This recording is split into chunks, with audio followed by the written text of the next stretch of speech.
I started to become more confident in who I was. And I started realizing, I don't have to be this sad little kid and shy and all these repressed emotions that I had. But there are traditions that can arrive you into that great peace beyond human understanding. And I feel like I just sort of distilled it in a way that is very digestible here in the modern world. I mean, just invaluable, priceless.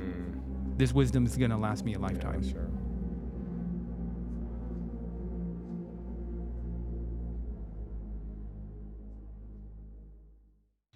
Good day, everyone. Welcome to the Giving Business Soul podcast, where we sit down with soul-centered entrepreneurs and individuals that are really bringing in this sort of giving business soul philosophy into their life and into business. And today I have the distinct honor of introducing our very first guest. So this is actually the launch of the Giving Business Soul podcast, and I thought it would only be right to bring on the Giving Business Soul director, Jose Rodriguez. So with that, my brother, welcome to the first podcast. Such a pleasure to have you here. And yeah, man, let's get launched into this. Yeah, brother. Thank you. One, definitely honored to be here. When you mentioned me as the first guest, I was like, oh, wow, that's nice. I appreciate that. And, I think it's been a long time coming for us to drop in like this, have some of the deeper conversations, because obviously you and I have been working very intimately over the last 4 or 5 years, and I've got to see you in action behind the scenes, things that people don't see, and you've also seen the same thing on my end. I just really appreciate the depth of our relationship, our friendship, our partnership, and I know that like a few years ago when I came around, it seems like there was a lot of dynamism between you and I. That dynamism kind of catalyzed an expansion on Giving Business Soul. And so, I think these podcasts, hopefully they can become a regular theme for us. But definitely looking forward to all the guests that come through. I know you're really good with long form and your heart-centered listening and all of that. So excited to be here, brother. Thank you for having me be your first guest. Yeah. Thank you, brother. Thank you for that as well. And but yeah, man, I think it's exciting to start the podcast. It's certainly, I think you mentioned, I think it plays to my strength, and just being able to just dive in, and as I like to say, just sort of drop in and create a space and what I like to say, a wormhole. Right. These wormholes are really sort of scientific understandings that when you drop into them and come out the other side, you're never the same. It certainly serves as an expansion in awareness for people. And I think people that, can listen into the type of dialogues that you and I can have, it kind of creates that portal for people and that expansion in awareness. But with that, man, I'd love to have everyone hear about your story, because I do feel that the story is a beautiful story.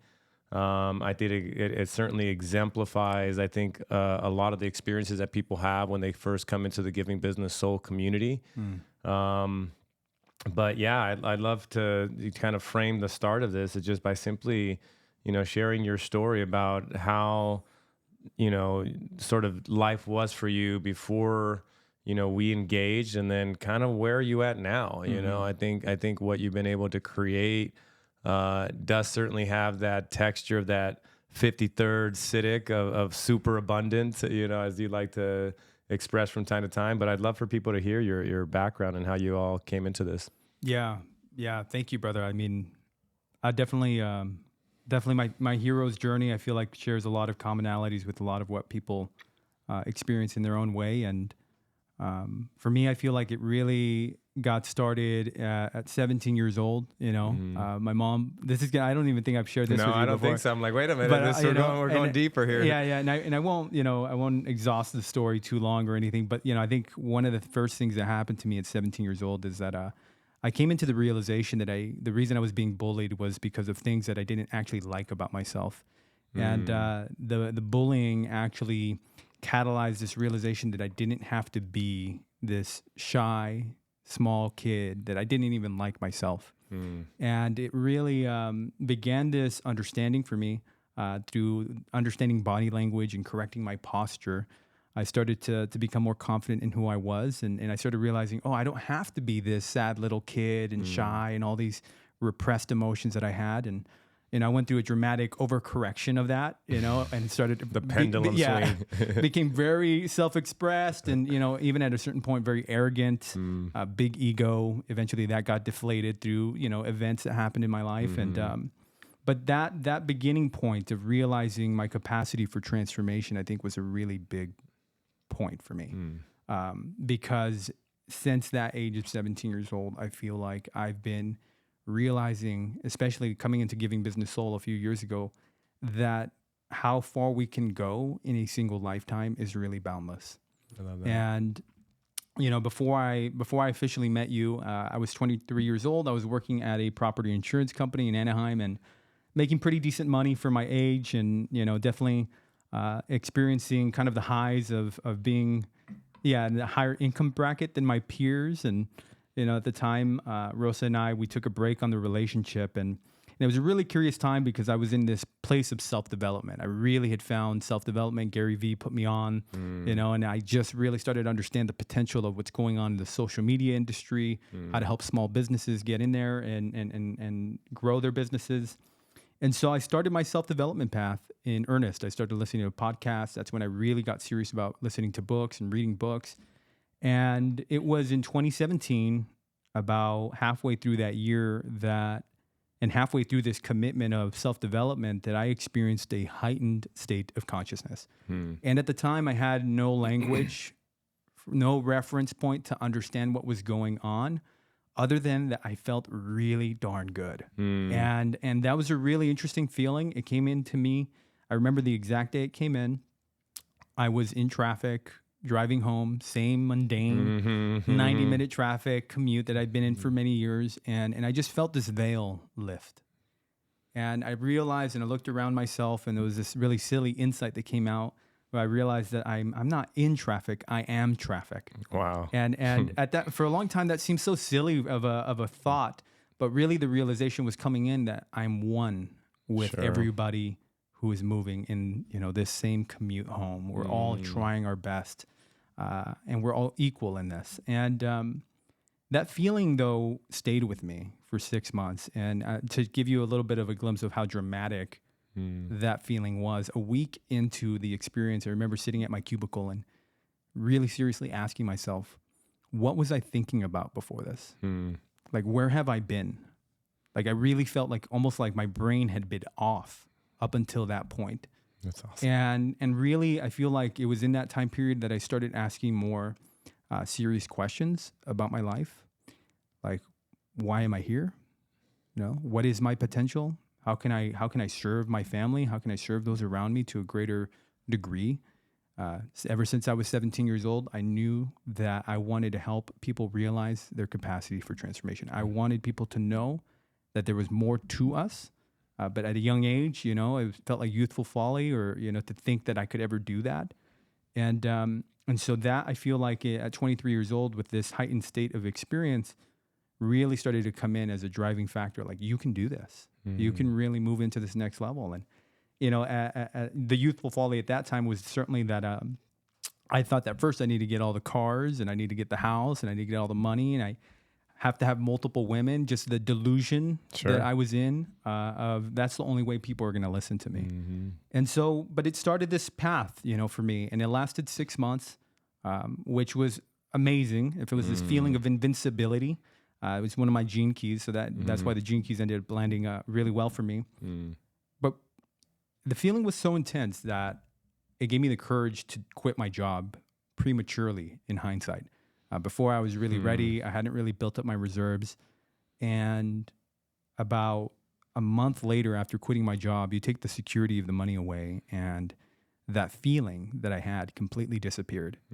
And it was replaced with emotions that I hadn't felt since high school in that point, since the bullying, since this feeling of unworthiness, and a sense of repression coming into my vehicle. And very, very confusing period, because here I was convinced that I had overcome all those things, all those feelings. I'm ready for the next big adventure in my life. And then suddenly I'm back at like square one almost, because I don't have the money, and I'm like burning my ships by letting my insurance licenses cancel, and And that was a really challenging first year for me in business, dealing with really intense emotions, apathy, struggling to get out of bed, no sense of core stability, just really kind of collapsing. And I would get up and I would do my routines and this is really, I think the big thing for me at that time is that I realized that the feeling had left me, and I was convinced that the only way I could be successful is to get that back, to get back into that heightened state. Except I had no language to understand what that was, and so I was convinced it must have been a mindset. It must have been my routine. It must have been the books I was reading, and so I just doubled down on that engine of like getting in my routine, reading my books, doing all these things, and still. Those emotions, though, were with me every step of the way. Like come 1 p.m., 2 p.m., I'd collapse again. And of course, I had my vices with cannabis at the time and all these things. And I just was in this kind of endless loop of struggle for a while. Fast forward into that first year in business. So this is now 2018. I start to kind of find my footing in business and in the web design niche and kind of create my product offering. And I ended up moving back home here to the Inland Empire, and through Rosa, my fiance, she and I had gotten back together by this point. I was introduced to you, and certainly I feel like I'm so grateful for that event, and for those of you who don't know, like when Francisco and I came in and I met to actually deliver him a website, and we didn't talk about websites for like 2 hours. All we talked about was consciousness and a wormhole. Yeah, total wormhole. And in that first conversation, he had taken all these pieces that I had gathered along the way and regarding like my inner work, and I for the first time was starting to gain language to understand what had happened to me in 2017, and then more importantly, why the feeling left, right? And why that feeling left, and then what was the route or the pathway to kind of climb back up this ladder of consciousness. And because I had had a direct experience in 2017, and then the kind of anchors, the shadows of being in business that first year in 2018, there was just a lot of credibility to what you were saying. It really helped me conceptualize it. And being that I was repressed when I was really young, and you told me about the tokens and consciousness and that work of diving in and doing and essentially identifying where those arrested developments were, I just dove right in. I don't think you had to convince me. I was just like, I was already convinced, and I dove in, and I dove in really fast, really quick, like head first. And within the span of those first 6 months, I feel like definitely a transformation completely entered my life. That's when I lost those 30 pounds in 6 months without diet, without exercise. It was just emotional work. And yeah, that's kind of a little bit of the story of like how I came into the picture with you, and where the context has been, I think, that has allowed me an access of depth into the wisdom is that I've had these experiences. It wasn't like something in my mind or some framework. It was like, no, I had a direct experience of those emotions. And since then, being able to overcome some of those arrested developments, those feelings of unworthiness at a core level, to just like take out the weed, right? And replace it with like a beautiful flower of self-love and conviction in who I am, what I'm here to do, how I'm here to support, has been really, really powerful for me and very liberating on so many levels. And I can certainly feel that over the last few years, that notion that it's boundless, how far we can go in a lifetime. I'm very curious still, about how far can I go in this lifetime. And so I'm so glad that I said yes to the adventure that has been giving business soul, working with you, impacting lives. It really just feels like the beginning. And so that's a little bit about my backstory there, bro. Yeah, that's a great start, man. Thank you for sharing all that. I wasn't... I think now that you mentioned the 17-year-old stage, I think I remember you sharing a little bit about that. But I think it's really powerful, the story, because I think what you're demonstrating, and what I also found out in my own journey, was that, there is such a thing called the map of consciousness. So for those listening, it's certainly worth pulling that up on a Google search.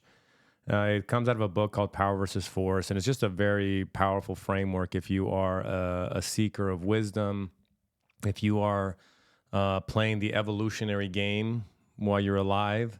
Like that map sort of really gives you a nice visual of what the game is, and that the game we're playing is to ascend this ladder of consciousness. And that map can be broken up into three spectrums, right? There is the lower, the middle, and the higher. The lower is considered the survival state of consciousness. It's the survival state of frequency. It's where you're sort of bogged down, sort of in the proverbial matrix. You don't even really know you're in it. You can't taste it, you can't feel it, you can't see it, but you're just sort of chained up in there, very similar to the way the movie The Matrix depicts it, you know? You're just kind of automaton, just kind of moving through, unaware of the greater aspects of our human potential. And then you get into the second spectrum, that's the service state of consciousness. And I think that that's what you were languaging. It's when you sort of like that veil gets lifted and you start to ask the bigger questions like, who am I really? And what am I here doing? You know, and as we understand, it's like life and its adventures really open up when we begin to ask powerful questions in our life. And that, I think, are a combination of the most powerful questions you can ask yourself in this lifetime. Like, who am I really? You know, and what was I gifted from God, and how do I unleash that out into the world, you know? And I think it's a really cool image of like when you're saying, hey, I'm driving, and all of a sudden it's like, you know, that veil opens and you're very similar to like Neo in the Matrix. You're in the cubicle and you're going, oh my God, like, who am I and what can I be doing here? And what's the potential? And, you know, and obviously that sense of invincibility leads you on the quest, starts the hero's journey. It's like, hey, I can do this. And then boom, it literally takes you into that dark night of the soul, as you know now. And, you know, and then by an interesting series of coincidences, you know, you get back with Rosa. Rosa introduces us, and then I guess I'm that teacher, that, you know, that mentor that in the hero's journey that you ran into. And, you know, what I'd like to say is that I feel like what I share with people is just put pieces of the puzzle together for people. Yeah. You know, you already had all the pieces. I just interlocked them for you. Yeah. You exactly. know, and once you got the visual, the interlocking of all your pieces, it just resonated like a deep truth. Yeah, it's like the difference between knowledge and like truly understanding and having the applied wisdom, because I had these different pieces and maybe I remember some friends kind of contacted like, hey, don't go too deep that way, you know, because, you know, you can get lost in the spiritual paths. And I understand why people were heeding me caution. But at the same time, I'm like, I knew there was something here. You know, there's something here, but I still didn't understand. And so I had these different pieces, and I feel like what you did is you actually structured those pieces. You helped me put it into a map that allowed me to clearly understand where my work was, and yeah, I think that's invaluable, because we can know some of these things, but we still can't see what they're moving us towards, and how it really all pieces together. And so, yeah, I mean, I'm so grateful for you, Annabelle included, Of course. because of your both courage of going that deep into your own path. I know it was about 12, 13 years of like your own process since coming across the spiritual psychology. I feel like you going that deep expedited my process, where like in a matter of 6 months, I feel like I received the core transmission of the work. Yeah. And that's allowed me to, you know, it's like a strong foundation from which to develop and understand where my work is and how to continue to refine and polish my character as I continue on. And all of this in this context of service. Yeah. You know, it's like I feel, and I do feel that as a strong orientation in my life of like asking the right questions. And for me, I ask that Grail question all the time, like we share in the program. What is the highest form of service I can provide the whole? Yeah. Like, how can I be of service, you know? And in that process, I feel like it doesn't lead me astray. You know, it's really like aligning my spirit, my soul into this next threshold or whatever that is for me. And, you know, what's coming to mind, actually, interestingly enough, I had a dream last night. And in this dream, there was many, many different doors like it's almost like I was in a mall, many different doors, kind of like a theme park theme throughout, and all things you can do. And the whole point of the dream, I was trying to get to this next level, this next threshold, and finding the right door, and like finding a door, and like, no, this is not it. This is not it. And by the end of the dream, I'm kind of getting to this next level, and then it's funny, at the end of the dream, there's another door that I had found, and I'm trying to find it again. It's like, which one's that door? It's like, it's not this one.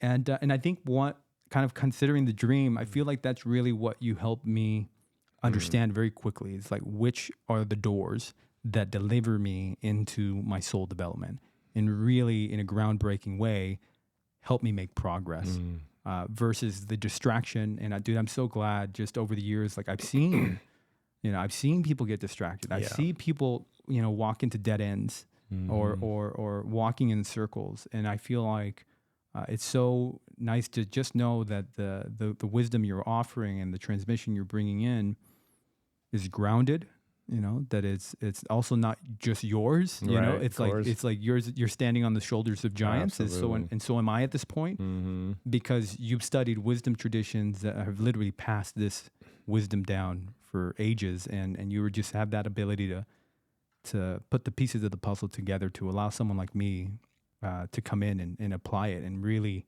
since then, bro, I mean, I am absolutely a different person, bro. Oh, yeah. And so feels really good, man. So thank you for being a deep diver, bro. Yeah, exactly. Right. No, thank you for that. No. Yeah, I mean, and for those listening, I mean, I am certainly somebody that has had a large appetite and a never-ending appetite for knowledge. Actually, we'll be bringing up the gene keys from time to time, but actually my life's work is the 54 gene key, and it's actually the gene key of greed. And so at the very base level, that's about just having an insatiable desire for more money, more material possessions, me. But at the highest level, that shadow never gets, dissolved per se, it just gets transmuted into its higher octave. And that is ultimately just the unending desire for more knowledge, more wisdom, more spiritual understanding. And I think that not everyone is meant to bury themselves in their home for years and kind of be a monk, because that's kind of what I did. And I had books literally stacked everywhere, and I would just go from work to go and learn, and on the weekends with my sons, and I did that for a long time. And as I mentioned, I think one of the things that I always found very curious about my own self was I was always one of those people that would go to a seminar and the speaker would say only, 1%, 2%, 3% of you are actually going to go and do something. And I always just knew I was one of those people. And so when I was reading all that knowledge, I was like, I'm going to walk with this knowledge. Like, it's one thing to like get it, understand it, but like actually apply it. And I think through that, it allowed me to move through my own evolution, my own proverbial hell, facing my own dragons, my own demons, and overcoming those, and then being able to offer them to other people. Because as you do this work, you get a real clear understanding that if we're going to heal this planet, it's going to come through an evolutionary process. And if you feel like you have arrived into an evolutionary process that has arrived you into something fantastic, which I feel like I have arrived into a treasure, and typically when you arrive into these places, it's like you want to share. That's when it certainly is coming from a divine origin or a soul level, because the soul is generous at its core and it wants to assist others.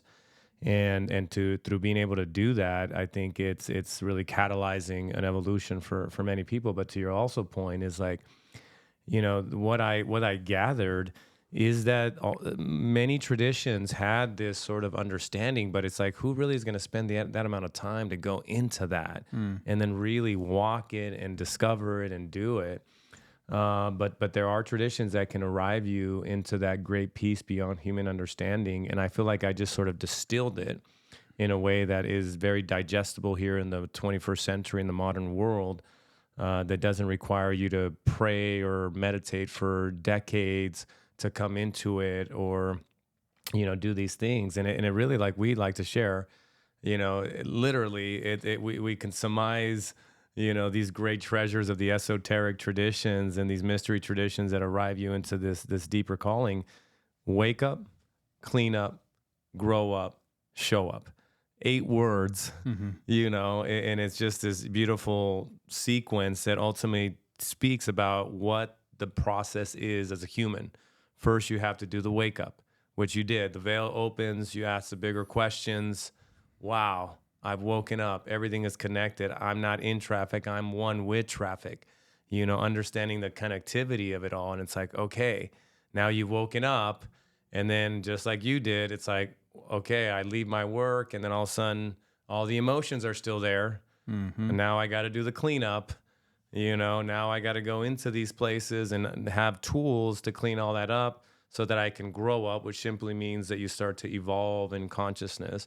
The show up, obviously, being like just being an unapologetic force for divine will on the planet, right? Like, as I like to say, true success comes only in one form.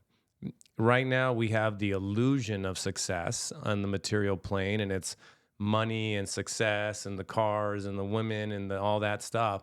But true success, when you really think about it, it's when you come into the agreement that you had with God before you incarnated. That is the only thing that will ultimately quench the full thirst of the soul, is that you're on mission, and when you're on mission, you feel that texture of being in sort of that kingdom. You feel invincible. You feel like come what may. You feel unapologetic. Like, I am willing to fully live and fully die for the cause, and to come into that place, it's incredible, and that's the source of never ending inspiration. I think you've come into that as well now. And so, like, to have two driving forces with Giving Business Soul on side of that, what that's starting to do, it's certainly bringing the other merchants along into the ride. And so yeah, thank you for that. And I'd love to, what's coming through is so many people that may be listening, especially just in the 21st century. You have the psychedelic revolution. You have all these different things that are occurring that are causing people to wake up. Psychedelics, the tragedies of war that we're seeing on the screens of our reality. I think certainly those things can expedite the wake up.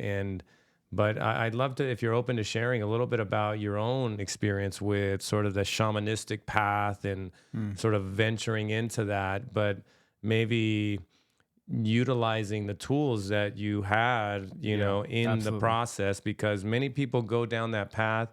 In Giving Business. So we've taken in a lot of people who have done psychedelics and then have gotten sort of lost. Yeah. It's like more psychedelics. And they think that because their shaman or their facilitator saying, this is going to heal you, and they just think more and more of the medicine is going to do it, or that thing. And then they just get lost, and we end up giving them the frameworks to clean them up. And Yeah. so I'd love for you to share that portion of your story, because I think it's fascinating. Yeah.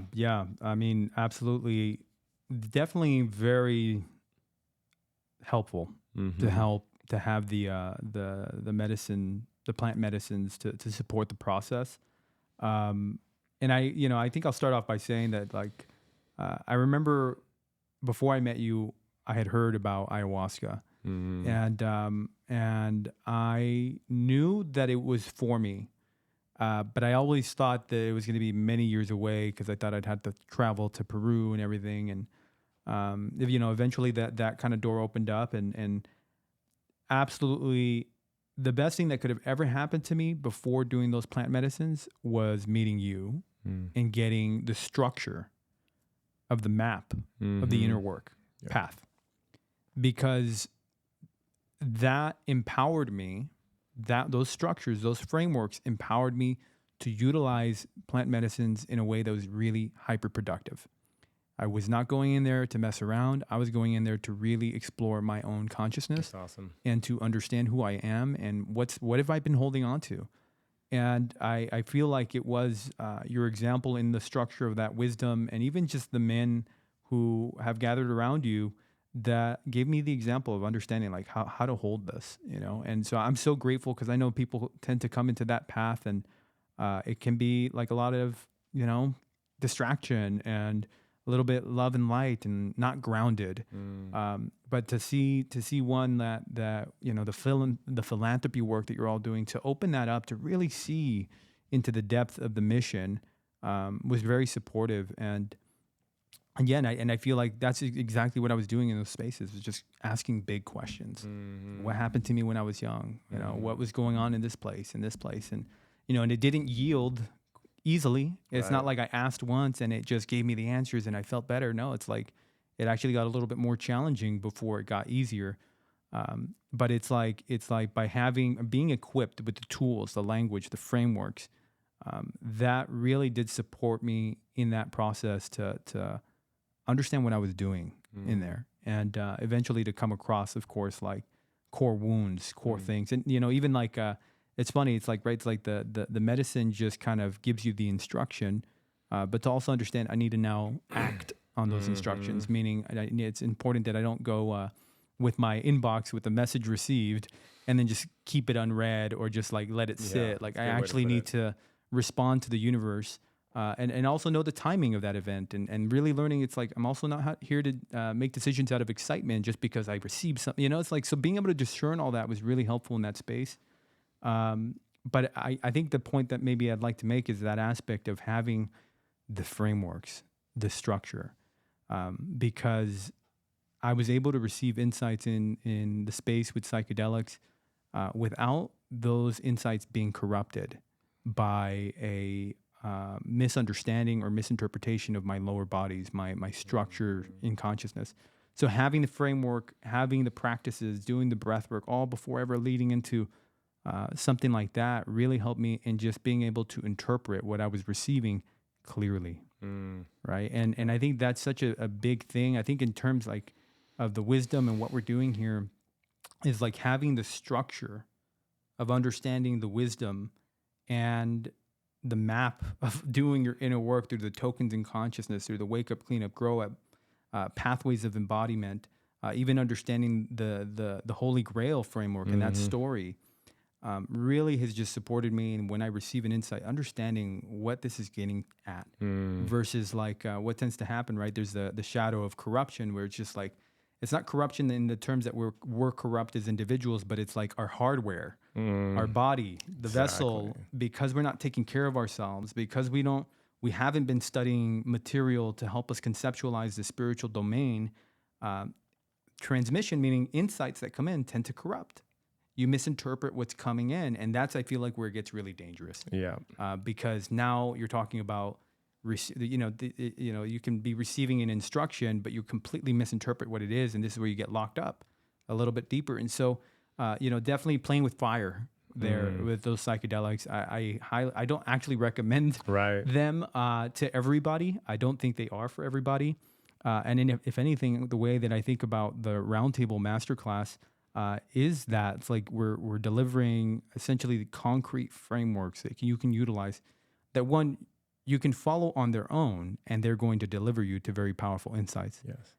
But simultaneously also prepares you that if you do decide to go down the plant medicine path, you have the frames from which to conceptualize what's going to be happening in those spaces. And I think that's what's really, really powerful. It's multifaceted in that way. And I think that's why it's also really potent. It's like a lot of this is grounded. And so, great. Yeah, that's a little bit my interpretation. Yeah, no, thank you for sharing that. I think, I wanted to share that just as a way to get started as well into this, because I know there's so many people that have done that and have felt a bit lost afterwards, don't know what to do.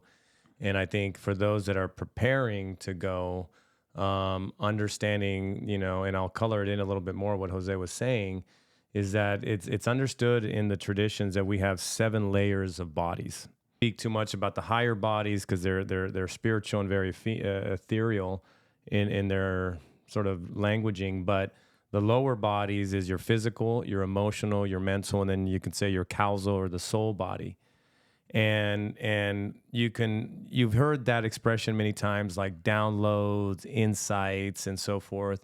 And what is happening when you take a substance like a psychedelic that really just opens you up, essentially it's kind of almost like a bat signal that literally goes out into the ethers and it says to the spiritual world, there's a portal, there's a container, and it's literally blasted open. And let's go visit, you know.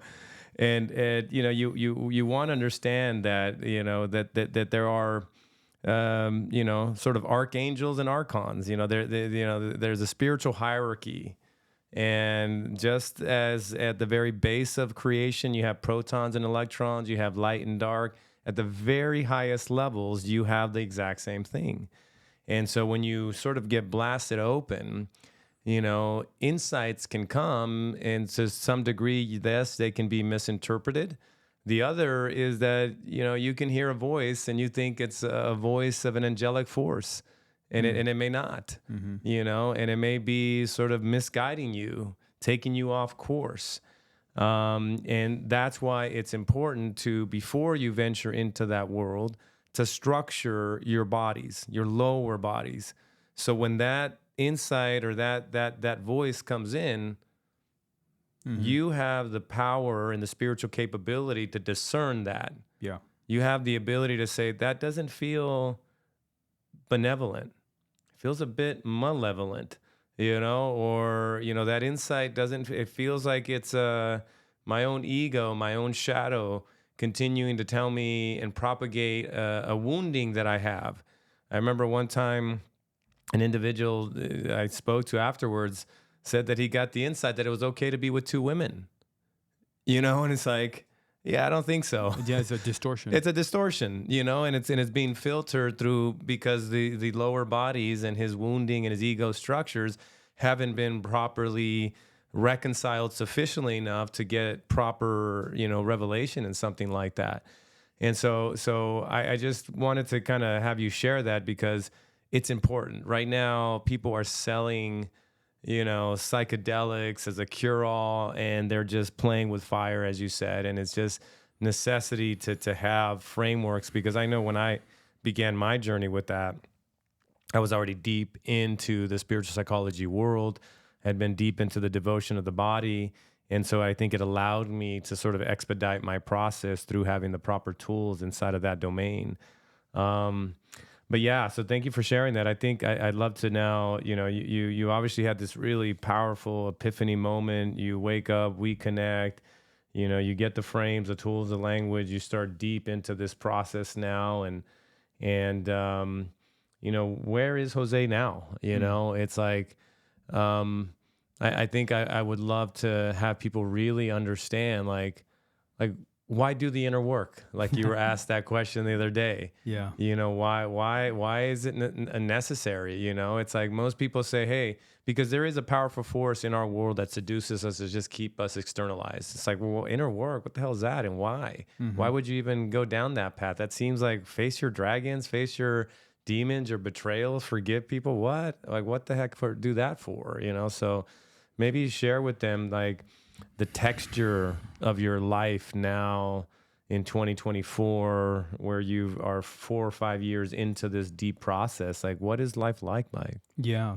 that's a great question. And you know what's coming to mind is just like, and I realized this very quickly on the path, was like the more that I did my cleanup work, the more that my life began to self-organize itself. Right, and into higher and higher harmony. Because by addressing some of my unconscious beliefs, wounds, distortions, by cleaning those things up inside myself, you know, one thing, I obviously came into a more loving relationship with myself. To be able to look at myself in the mirror and not necessarily feel a sense of lack of worthiness, but really being able to see the soul in the body. Like, it's like, I'm on a journey, I'm in a process. Who can you become in this lifetime? So that was one, I think, of utmost importance, is cleaning up my own relationship to myself, but then also seeing how it cleaned up my relationship with my now fiance, Rosa. You know, to be able to really be fully committed to somebody, and to see this woman for everything that she's done for me in my life, and to see our love growing, right? It's like that idea of rising in love. Like instead of falling now, like we've been rising in love, and deeper bonds have been formed, and obviously that's come through trials and my own cleanup process and having to bring things to the table and being, having hard conversations. But it's like it's brought that to a higher harmony. My overall relationship to my journey, my path in success with business, I feel like it's much more grounded. I can see the long-term vision, and I'm not swayed by temporary. It's like I've had people try and poach me, right? But it's like what I'm giving myself to is way more important than anything that's just momentarily going to be nice, And so being able to clean up my relationship to success has also been really, really nice. Because it's like, and I might segue a little bit here, but it's like I've met people who are making a lot of money and I still wouldn't want to trade positions with them. It's powerful. It's like because of the wealth that I feel inside my inner being. Love that. Right. And it's like, and if they only knew, they would give everything they have to switch places with me. Because there's been times, in the intimacy of my own life, I'm like, man, I'm living a man's dream. It feels like that, and it's like, and I don't need to flex and I don't need to like prove it to anybody. Like I know, right? It's like between me and God, like I have this contract and I can see it. And so it's like to know that I have everything that I need now. And I am still very ambitious. I feel like we obviously in our conversations, what we're moving towards with Giving Business Soul, what we're here to create, the impact that we want to have on a global level, it's still there, but it's very grounded, right? It's like I'm not in a rush as much as like I'm just simply here to serve the wisdom. How do we make sure that we preserve the potency of the transmission of what we have as we scale the organization to not lose the core? And so that's been really nice. And on top of that, I feel like obviously my health, my relationship with family. When we talk about the Grail, I love the legend of the Grail. Yeah, when you understand the depth behind the Holy Grail, not as some physical cup, but as a overflowing experience of your spirit, just kind of healing all things, not only healing yourself but healing the world around you. I've seen that over the years, impact the lives of my father-in-law, my mother-in-law. Very naturally, not forced, it's like people ask questions and I'm just overflowing with this kind of transmission, this wisdom, the resources I've gained that I want to hand to others. So the moment they ask, it just overflows out of me and to see how it's helped them, right? It's like to be able to see like my relationship with my in-laws, my relationship with my own parents come into greater harmony. It's like so many different places in my life, this inner process has touched. Why wouldn't I continue on the path? Why wouldn't I stay committed to this? Because it's like yielded so much fruit for me. And at this point, it is yielding fruit, right? And, in this context of why do the inner work, at the end of the day, I'm here to really know who I am, right? And in the intimacy of my own process, right? To know that I am one with God, right? It's like I am not God, but I am an extension of God.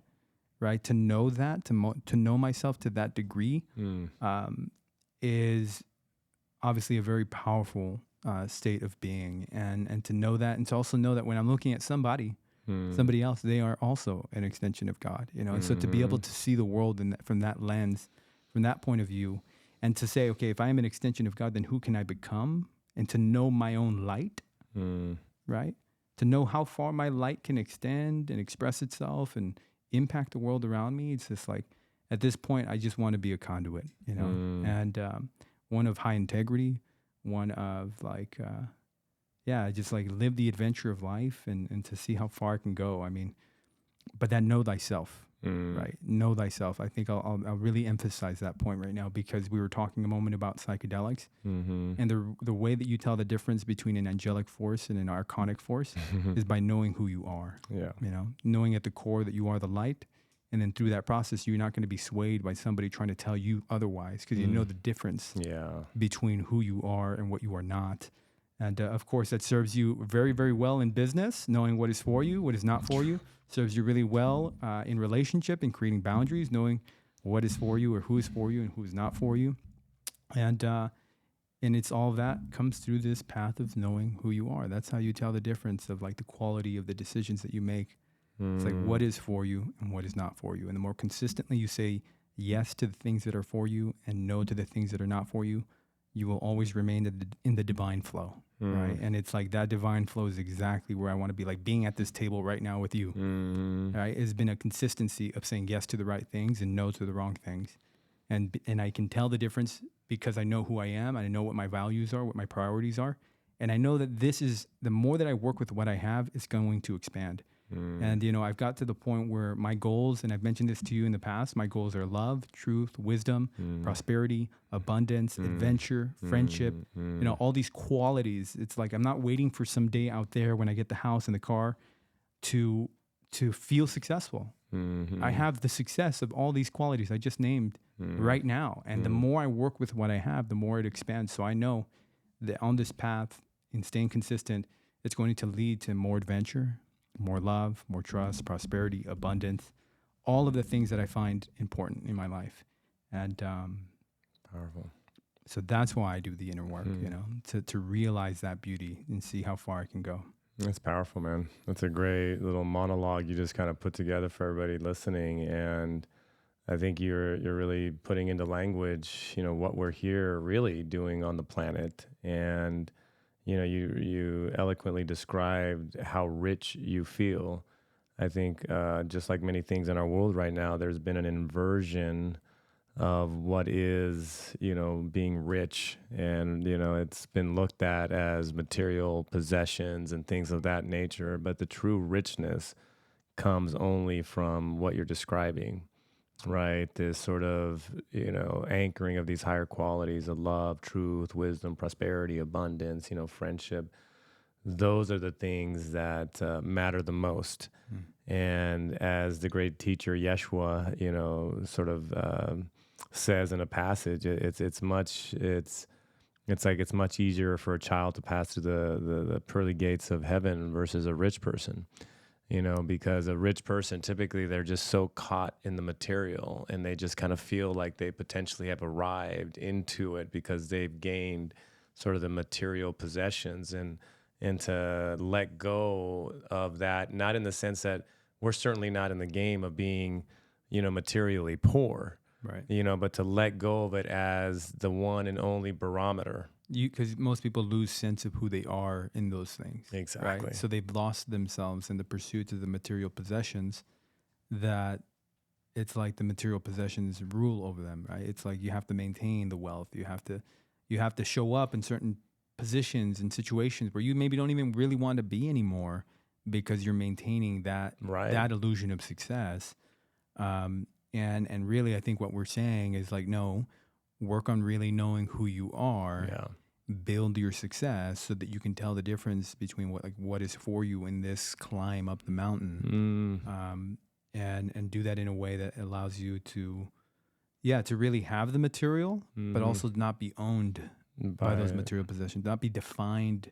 Right. Like so many people, and I think in the past, I made the mistake of thinking that those are the things that would make me worthy or valuable. Right. And to now know that that is not the case, I'm worthy and valuable as I am today, right? And then these material possessions are just kind of like a bonus. If anything, I love that context or that frame of like money is just a tool to support my soul development.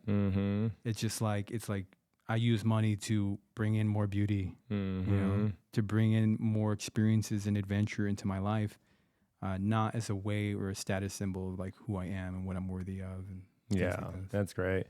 And certainly I think the way that I like to kind of color it in for people a lot of times, it's like, you know, the material possessions, let's say the money, it's stored in consciousness, you know, and no one is going to take what is yours, what has been reserved for you materially.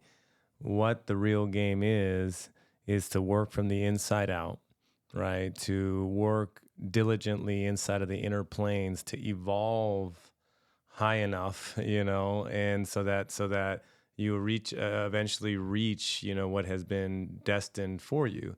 It's like you sort of earn it, you know, in that way of just cleaning, refining, knowing thyself, coming into greater awareness.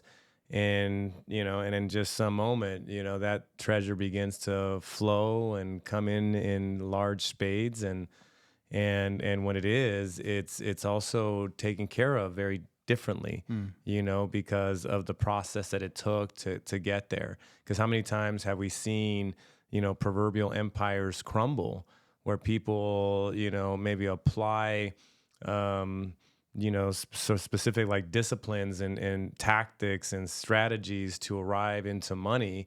But there was no real root system, no foundation really developed. And then they get the money and all of a sudden they get into some debauchery and spending it in Vegas and sorts of very loose ways of managing money. And then all of a sudden, that part gets them and all of it comes crashing down. Yeah. But if you take this inside out process, where you become whole, you become loving, caring, generous, and service, like when that money comes, you're not leaking it. It's like it comes in and it's held in a container that's righteous, that is understands that it's serving the soul mission, and then beginning to utilize it from that standpoint. And I feel like that's really where we need to get to as a society. It's like this external only way of approaching money and success. It's like it's got to give way to this greater way of arriving there, which is the inside out. So I thought it would be great to share, what you're sharing with people. It's like, and I know for me as well, like certainly I have some nice things, and but certainly not at some epic levels, and I don't really care. It's like when that comes, it will come. And I know that my work is just to continue, as we always like to say here, chop wood, carry water. And when you stay patient, when you stay self-disciplined, and you stay on the path, that universal intelligence knows when to just open up the next level. Yeah. And when it does, it's well welcomed, and it's like, great, another level here. And that comes in, and, I've never been without, I've never been without. It's like money always shows up exactly when it's supposed to. Yeah. And, I feel like, there's a big code in here, I feel like, because sometimes when people come to, their soul work and they start to realize that the way that they've been doing things is a little bit chaotic, forceful, it's like that idea of like when you go against the grain of the universe, you'll get a splinter. So when you force your way into a outcome, that it's creating a like cause and effect relationship somewhere else. Yes. So this is that same definition of somebody being successful on a business level. But then in their relationship, they're broken. It's severed. Maybe the relationship to their spouse or their children, right? It's like they got a splinter, right? Because they force their way into that. But it's like I feel like when you do this inner work, or at least the things that I've been learning through this process, is like maintain the ambition, maintain the discipline, the consistency, but also think more in terms of, instead of just reaching your goals, think more in terms of systems, processes. Right? Like that idea of that nature is a prolific system. And if you want to scale and have the same amount of success that you would have on a goal-oriented, but do it in a way that is sustainable, doing it in a way that you don't have to lose yourself in the process, requires you to develop a business that has grounded systems, processes, is methodically designed to be the foundation for how you bring in revenue. And it's like, the same old techniques of like just forcing your way into an outcome, into a sale. It doesn't feel so good, right? It doesn't feel so good when you're doing that. But it's like some people, they come into the soul work and they don't know how to do it otherwise. Sure. And I feel like the otherwise is being more methodical about the business that you're creating and being a little bit more patient. Like you can still make large revenues, but it's like learn to say yes and no to the right clients. And the same thing is like really develop the business. I'm huge on systems. Obviously, that's what I do for GBS. But I see it's like the systems are what deliver us to those heights that we maybe saw on the goal-oriented path. It's a little bit delayed because building systems is front-loaded. It takes a lot of work. Some of those things that you're doing don't necessarily generate revenue right away, but they develop the infrastructure to allow you to move volume, to move people with a high level of service delivery, and then just overall, like give it 2, 3, 4, 5 years, whatever it is in terms of your particular business, it's like now you're moving high volume, but it doesn't stress you out. as much as that high volume did on the goal line, on the goal oriented path, because uh, typically when you're on that goal oriented path, you need to be there in order to make those same amount of revenues. You know, like if you're not constantly there 7 days a week type of idea, the business is you're, you know, it's like losing revenue. Right. Usually if you don't show up for a few weeks and it just dips, Yeah. you know, it's like that's the trap. That's the trap of success. And we're doing it for all the wrong reasons. Is also we say we're doing it for the family, but eventually it becomes more selfish, and really sometimes we're running away. We're running away from ourselves. The reason we're workaholics is because we don't want to be at home. We don't want to feel the depression of like the reality of what we've been creating. And it's like, so it's really fragmented, but I feel like for anybody who's like on the soul path, trying to figure out the business game, really, I mean, my own personal experience is develop the systems, develop the systems and processes that allow you to scale. And I feel like that really creates a whole new texture when the revenues begin to come in the way that you relate to money. Yeah, that's great. And I do think that that's so important for people listening that, you know, say, hey, I want to, this sounds really interesting. I want to get into this path, you know, of giving business soul and learn more about it and integrate it and integrate the philosophy in the way that I walk in business, but I don't want to forego my ambition. And what we always say here, as long as the ambition is rooted in a higher purpose and a higher cause, and certainly we need that kind of ambition in the world of business. We need soul-centered entrepreneurs who are lit on fire and they want to go and establish great businesses, but that also have a sort of a philanthropic core, you know, and certainly a part of that will, like as you evolve in consciousness, you literally will go from just goals to now process and systems, right? You become more like the great nature, right? The great Sophia, right? The wisdom. And wisdom is latent with systems and laws that govern it.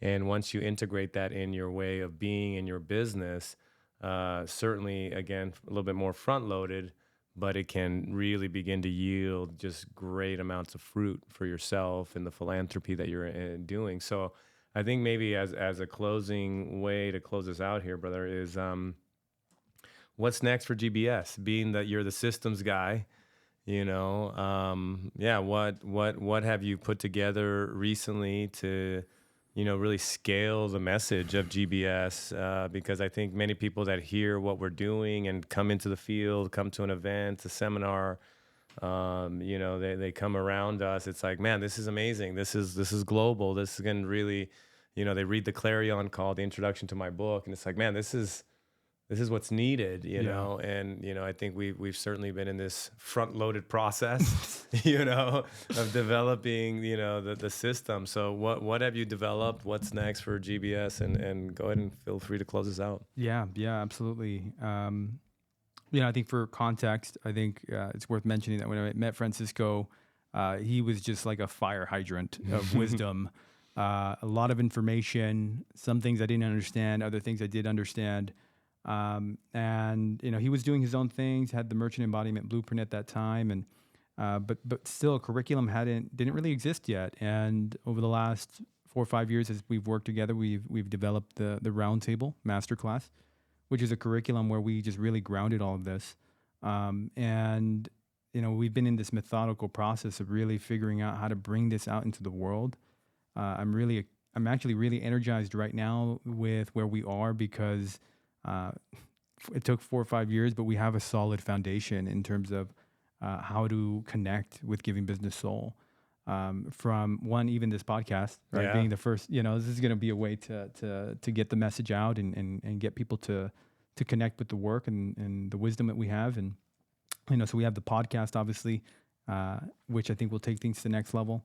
But we have the community, you know, the community platform, a way to stay plugged into us with people who are professionals in the world who are looking for another way of doing business. You know, I think that's what makes Giving Business Soul's community so special is just we literally have like, would you say close to how many millions or close to $1 billion in net worth already in the Giving Business Soul community? Yeah, easily about $1 billion. Yeah, and so it's like that's the network that's come around this. Like high level business owners, entrepreneurs are aligning with this type of inner work so that we can be the difference in the world. So we obviously have the community platform.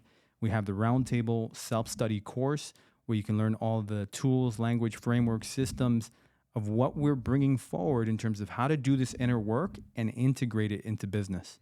And don't don't fall for some of the trappings or these ideas of that you have to escape maybe the reality that you're in, the business that you're in. Right. We've had people fall in love with what they're doing again, because they've realized, well, one, I'm really gifted, and two, now that I have these frameworks, it makes it so much easier. So really, Roundtable Masterclass self-study is a way to expedite your inner process. That's really what we were doing when we designed the program, asking what is Signal in terms of soul development.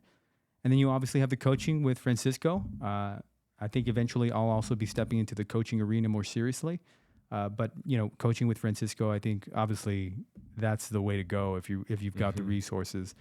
Because obviously working with you, man, like I mentioned, you taking all the time that you did early on in your path to allow me to receive the core transmission in 6 months, right? And then ever since then, I've been building up my character, who I am, polishing. I mean, just invaluable, priceless.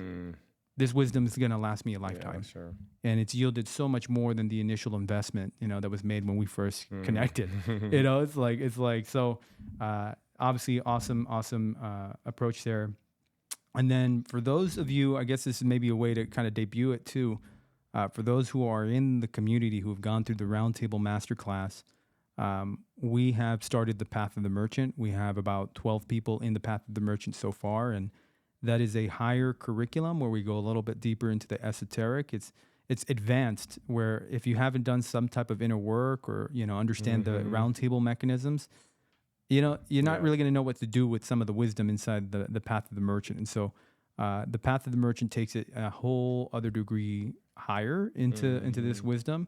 And that's also a 9-month right now coaching process with Francisco, but we're going to be moving that towards essentially like a mastermind, an annual mastermind where we're connecting on a monthly basis and things like this. And so I'm excited for that and where that's going. And even our Ascension Summits, I think that's probably the most accessible thing is the Ascension Summits is actually coming out to California and coming to one of our events and just experiencing this wisdom stream where we deliver those frameworks, certain things you're going to want to understand in terms of the soul path and business, how to integrate it. And ascend, do your ascension process and move up this process of doing your inner work. And so those are different offerings we have. That is our foundation right now. It has taken us a long time to get here, but there's a lot of roots here. It is certainly, I think, in a place where as we begin to scale, it's not going to break too easily, And so I'm really energized for that. I'm excited for what's in store for us. And man, I'm happy to be in this journey with you, bro, bringing this global message, to the world. And I know that we are more poised and positioned than ever to really break through to the next level, man. So thank you for all that you've been doing, bro. I get to see you in areas and places that most people don't. And I know how much you've had to kind of sacrifice in your own way to make sacred this process and bring this forward in a really integral way. And so I'm excited, bro. Yeah. Let's do this. Beautiful, brother. Well, thank you with that. And I think with that, we'll bring the first section here, the first podcast to a conclusion, but also, brother, thank you for being here.